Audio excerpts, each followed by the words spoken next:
أهلين، كيف حالكم؟ في فيديو اليوم زي ما وعدتكم في آخر فيديو واللي قبله حنديروا الفطيرة الطرابلسية، وحنديروا فطيرة مطبقة، وحنديروا بنفس عجينة الفطيرة الزمالة بالكيمة أو بالمفروم أو المحنشية المالحة أو الحارة.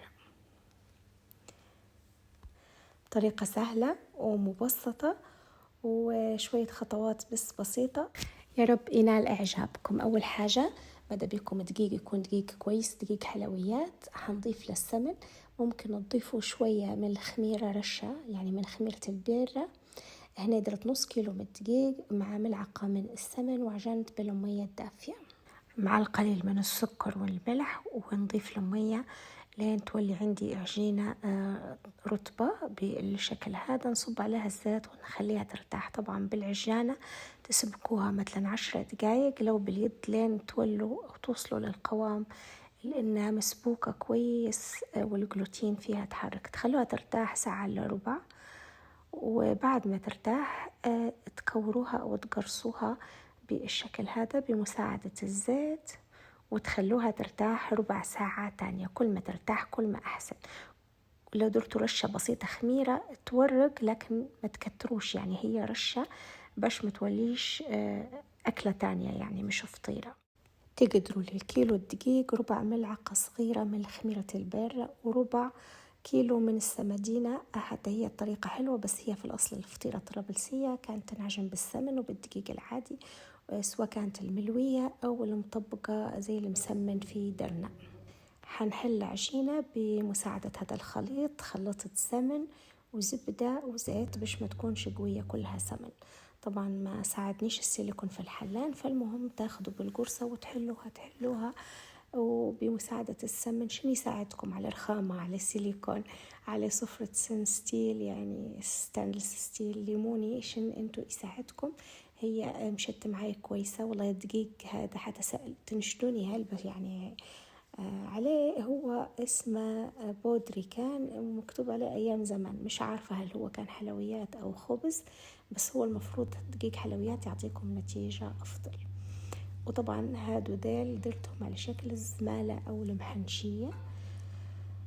طبعا هي حسب ما نتفكر ماما الله يرحمها لما كانت تدير هي المحنشية محشية لحم مفروم، كان العجينة فيها دحي أو بالأصح بياض بيض، بس حتى هيك كانت حلوة حلوة حلوة. فنحاول نفتحها، نحاول عرفت نصور بيد وما نبيش يعني يبان أكتر من الكف. فإن شاء الله يكون واضح. يعني بيدكم الزوز تحلوها، طبعا مش حتكونوا تصوروا حتى التصوير تليفون، نمشي نغسل يدي ونرجع. وبعدين المهم نرش السمن.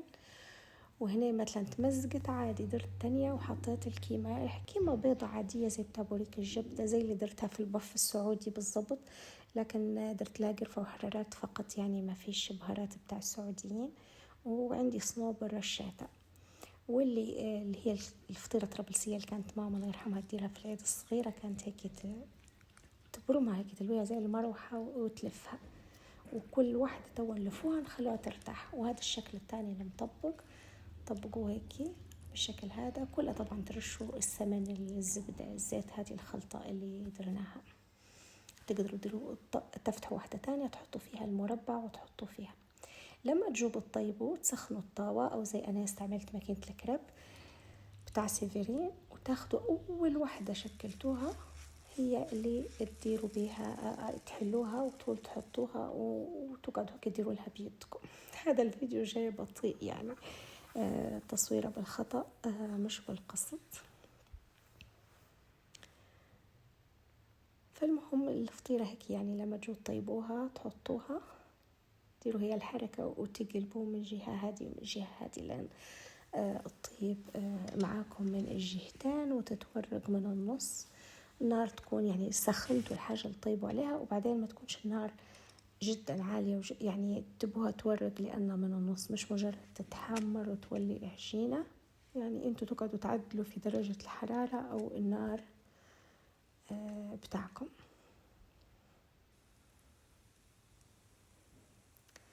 فحاولت هنا نقرب نبي نوريكم كيف كانت تنتفخ معاي. حنكتب لكم المقادير في صندوق الوصف. وهذه اللي درتها مربعة، هي يعني الكيلو دقيق اللي ممكن نديروا له كشيك سكر كشيك ملح، أو شوية سكر مع الملح. هنا نفس الشيء نبي نوريكم الطبقات المورقة بتاعها. بعد ما كملت خديت دهنت الماكينة من الخليط هذا وحنطيب الزمالة.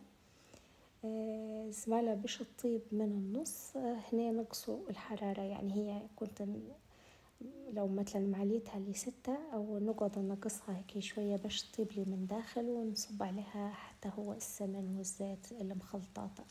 طبعا شكلهم هلبة حلو وانتفخوا وداروا مباير وأكلة حلوة هلبة، ومازال لو درتوها في الكوشة حتكون أحلى. يعني حتكون أكيد طبعا نتيجتها أحلى، لأن هنا نضطر إني نقلبهم، ف يعني هذه النفخة تتنحى شوية هيك، الشكل حيكون أحلى بعد القلب.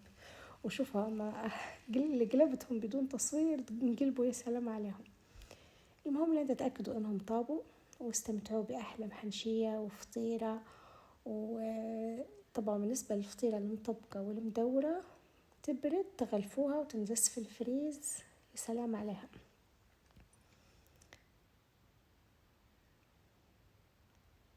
وهذه الزمالة اللي كانت بالمفروم، وهذا اللي بندسهم في الفريز. بالنسبة للفطيرة الثانية نزلتها في فيديو سابق، هنحط لكم الروابط تحت الفيديو. انتوا حتى لاحظتوا انه في عجينتين، لان كنت بندير الفطيرة 3 انواع مع بعض. سألتكم واقترحوا علي المتابعات نخلي كل فيديو بروحة، ففي صندوق الوصف هنحط لكم رابط الفطيرة اللي درت بيها الشاورما، ورابط ورق البوريك، ورابط البف الحجازي اللي هي السمبوسة الحجازية فيها طريقة الكيمة. وحنحط لكم أكيد المقادير. وكل عام وإنتم إن شاء الله وكل أهلكم وأحبابكم بخير، رمضانكم مبارك، ومع السلامة.